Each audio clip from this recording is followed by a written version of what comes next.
So in some ways, like the decision not to go to light heavyweight now, or maybe is kind of like the respect thing, almost like what DC did with Kane back in the day, where he's like, I'm not going to fight in the same division. Is that kind of what you feel like? As long as he's there, you don't want to be in that division? Yeah, there's a certain amount of respect, and then of course, DC's my brother. We came from the fucking very beginning together, and so I'm not going to step on his toes. I'm going to let him like close out the way he wants to. I got plenty of time. I'm training. I'm healthy. I'm getting healthy. You know, I'm nearly there. So we'll see. We'll see what's up. You know, Madison Square Garden is very appealing. I like that stage. I've always wanted to fight there, and so got to get the right matchup, and we'll see what comes to be. So we have seen, because fans notice it. You know, everybody heard the Weidman fight, but nobody ever made an official announcement. So no pen to paper yet. That's not necessarily the fight? No pen to paper. Does that one not intrigue you? I mean, of course it's intriguing. Madison Square Garden versus Weidman. It's number 2. He's number 3. You know, it's a pretty clear-cut fight. You know, and then go out there and do the job at Madison Square. It's fun. It's sexy. So you like that one? So is he holding out? So why is it an official? You gotta show me the right contract. Fair enough. Hey, man, I don't need to do anything in these days. Listen, business is good. We're doing business everywhere, and I got a lot of things going on. And when you show me the right contract, then I'll sign the right contract. So.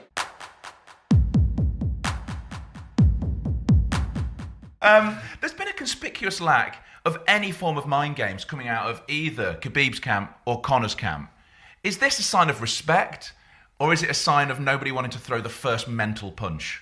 You know, I think Conor may be looking at Khabib and thinking that it might not be worth playing the psychological mind games. Whether it's worth it or not, he's always done it. That's been part of his way of warming up to the game. We're not that far away from the fight. But one thing I will say, after the Marcus Davis fight, everyone was expecting me to trash talk for every fight after that. And when I was lined up against Mike Swick, because I didn't say anything, it was quite unnerving for him. All I did was I showed up at the press conference with a runner-up trophy.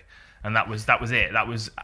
But because he was expecting like an onslaught and he didn't get it, he kind of didn't know what to expect. Mm-hmm. And you've got to think, if like Conor's coming back after a long layoff, he's a bit of an enigma anyway. He's got a massive amount of cash, so we don't know exactly what kind of training camp he's putting himself through. But then if he's not being very vocal about it as well, I would imagine a part of Khabib's energy was dedicated to preparing himself for that from Conor McGregor, you know, to withstand the onslaught and to not get too drawn in. But if he's not getting that from Conor, that's going to start a narrative in his mind as to what is going on. He's coming back and fighting Khabib for a reason. And I think that reason is he knows he can catch Khabib and he knows he can finish him in dramatic style. Yeah, I agree. I don't think we have seen the best of Conor. I really don't. I think that he's got the time and the resource and the people around him to create the kind of training camp that he wants, to afford the kind of training camp that he wants. And we've seen him get so far in his career really by only throwing a left hand at the right time. I mean, that is his whole career was built around that. The perfect time on the right, on the left hand, setting people up and walking them onto it. When we go back to the Max Holloway fight, and I know that was a long time ago, but there were certain things that he did on the floor there that were incredibly impressive. There was a guard pass that he used against Max Holloway. He used it against Denis Seaver as well, which was incredibly impressive. And it's a very high-level transition. So I think there's a lot more to Conor's game that he's not even had the opportunity to show us yet.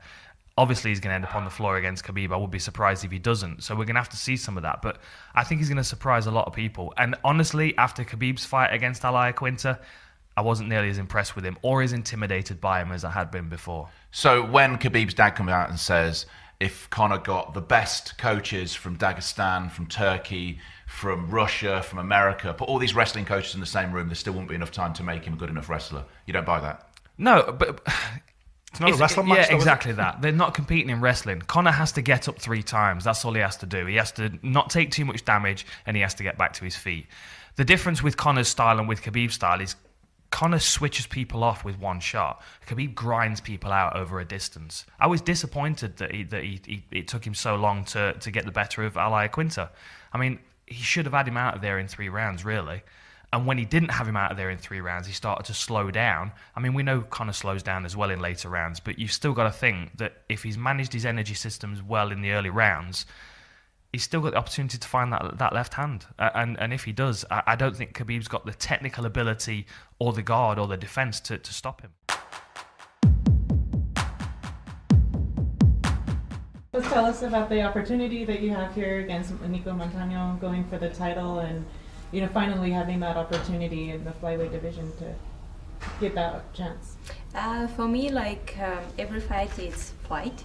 Doesn't matter it's for title or not title. I every time prepare me as best as I can, and for me it's like one more fight. And of course I'm very happy that this particular fight, it will be for the title, because I've been on my way for a long time for the UFC belt, and finally I'm feeling very happy because UFC created exactly the weight class where I can feel me very comfortable, because before we had opportunity to fight 135 and 115. It's like dying in cutting weight, or have another opportunity to fight with someone bigger and to manage a lot of work when you're fighting.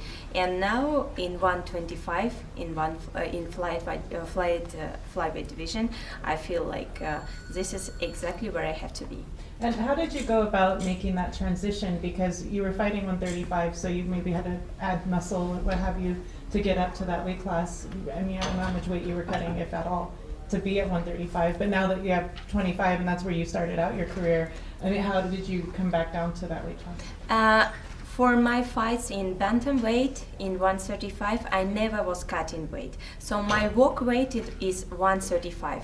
And usually I was every time this weight, and for the fight I was exactly same weight. That's why it was a little bit difficult, not difficult, difference. It was different to fight with someone who was cutting from 155 to 150 pounds, and then after the weigh-in gaining almost the same bag. And of course it's very different when you fighting with someone bigger. It doesn't mean that I was feeling me so bad. No, I was feeling me very good in bantamweight, very strong in bantamweight, the same good.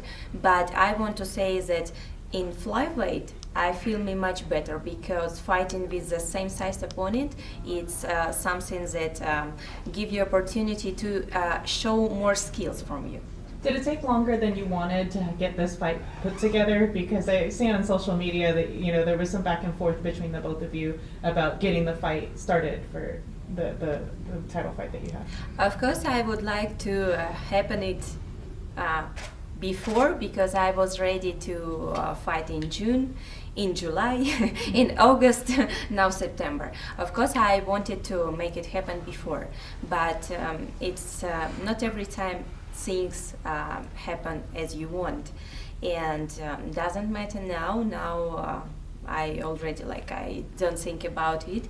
Now I have only September 8 in my mind, one day, and I will be ready for this date. And I hope that Nico, she will follow her word and will show up in the octagon, and we will fight, because how I say every time, before she will be inside of the octagon, I cannot believe that she will do it.